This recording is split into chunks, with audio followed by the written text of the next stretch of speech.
Isang mabiyaya at masaganang araw po sa ating lahat at welcome back po dito sa ating YouTube channel at Facebook page. Nako po, SB19 may madilim na pangyayari. Yan po yung ating bibigyan ng komento, reaction, opinion sa araw na ito. At ang video na yan ay galing po sa channel ni Showbiz Snap. Ilalagay ko po yung link ng channel niya sa description para mabisita nyo rin po. At syempre huwag nyo kalimutan na mag-subscribe dito sa ating channel. Isang like, share, and subscribe po mga tagapanood. Napakalaking bagay po niyan dito sa ating channel at maraming salamat po sa inyong lahat. Kaya naman huwag na natin patagalin to. Simulan na po natin ang ating reaction video sa araw na to mga tagapanood. Let's do this!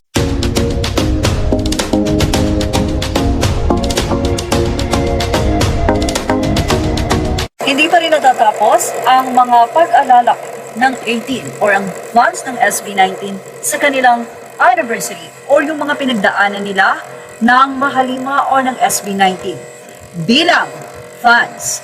Mula sa isang artikulo, 18x SB19 Bardagulan Series, that one time SB19 forgot 18's anniversary. Masakit nga naman yan para sa 18. Ito'y dahil ba sa sobrang busy ng Mahalima? Mula kay Niza Gueco, ikinuwento niya, para sa mga baby 18 and bagong tao, did you know that there were several notable instances kung saan nagtampo ang 18 sa SB19? Makikita mo ang mga memes at comments sa mga live ng lima. Mga nagpapasuyo yan sila. Tapos yung lima naman, isa-isang manunuyo din, hahaha. Ito yung isang fave ko. Napapanahon din kasi ang anniversary natin noong isang araw. Let's relive how this unbeknown to us back then, very dark moment for SB19 was turned into a playful and light fandom lore. Mula rin sa nasabing artikulo, atin pong basahin. If you scrolled 18 timelines, you already know how fast a tiny moment can turn into forever fandom lore. During a tense period when SB19 was navigating rights and naming issues, the band posted anniversary messages to fans. In one message, Stel wrote 18 like he always does and signed it off with "Love You." The rest of the members thanked fans without using the fandom name directly. Fans noticed and the jokes became immediately why Stel message stood out. Well, screen grab from Stel's official Twitter po ang mga photo.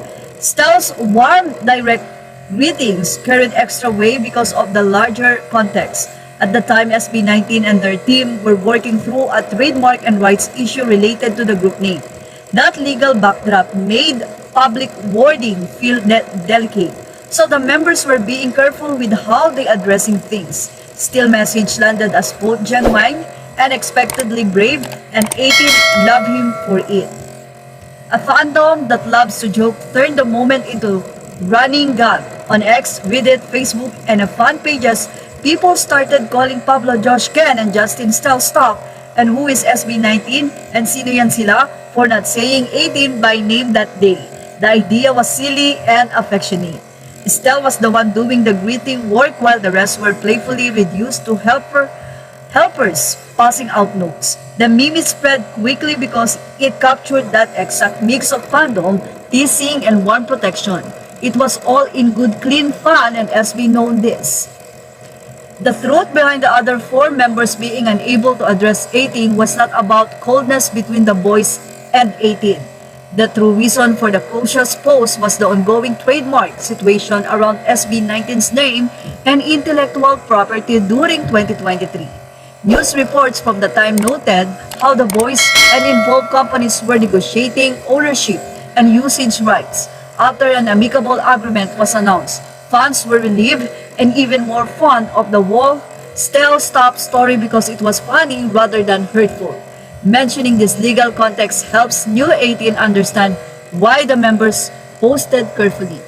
At actually, kaya sila tinawag na Mahalima. Napakatindi ng pagmamahal ng fans sa SB19. Sino ba naman ang hindi mamahalin ng SB19 sa kanilang kagalingan sa industriya ng music at entertainment, 'di ba? Sa napakagaling nilang pakikisama sa kanilang mga tagahanga, ganun din sa kanilang mga katrabaho. Kaya mamahalin po talaga sila kasi ibinabalik din po nila yung pagmamahal. 'Di ba? Yung kasikatan nila binabalik din po nila sa tao 'yon, 'di ba? Hindi naman sila sisikat kung hindi din dahil sa mga tao, sa mga taong nakapaligid sa kanila, maging sa pamilya nila. Kaya yun din po yung ipinapakita nila, ibinabalik po nila. Pero syempre, hindi naman po maiiwasan doon mga tagapanood, kahit sino namang mga artista yan, sinong mga sikat yan, hindi po maiiwasan na mayroon yan silang makaligtaan. Kaya naman sana doon sa minsan na nakakaligtaan nila dahil sa sobrang busy nila, sana po intindihin po natin yung SB19 kasi kahit tao din po yan sila diba? Minsan nakakaramdam ng pagod, minsan nakakalimot din sa mga dapat nilang i-celebrate dahil inuuna nila yung pagpapasaya sa mga tao, inuuna nila yung kanilang trabaho, 'di ba, na ipakita sa lahat. Kaya dapat kumbaga intindihan lang po mga tagapanood. Iniintindi naman tayo ng SB19, 'di ba? Na minsan may mga proyekto sila, may mga concert, hindi rin naman din kayo nakakanood, di rin naman kayo nakaka-attend.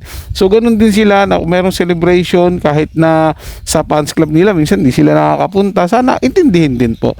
'Di ba? Ang mahalaga naman doon makita natin yung SB19 na mas tumitibay at mas sumisikat pa at talagang kinikilala, hindi lang dito sa Pilipinas, maging sa ibang panig ng bansa, halos buong mundo na ata kinikilala na ang SB19. Sana nga maging buong mundo na talaga para naman kahit papaano mapagtakpan yung kapalpakan ng gobyerno.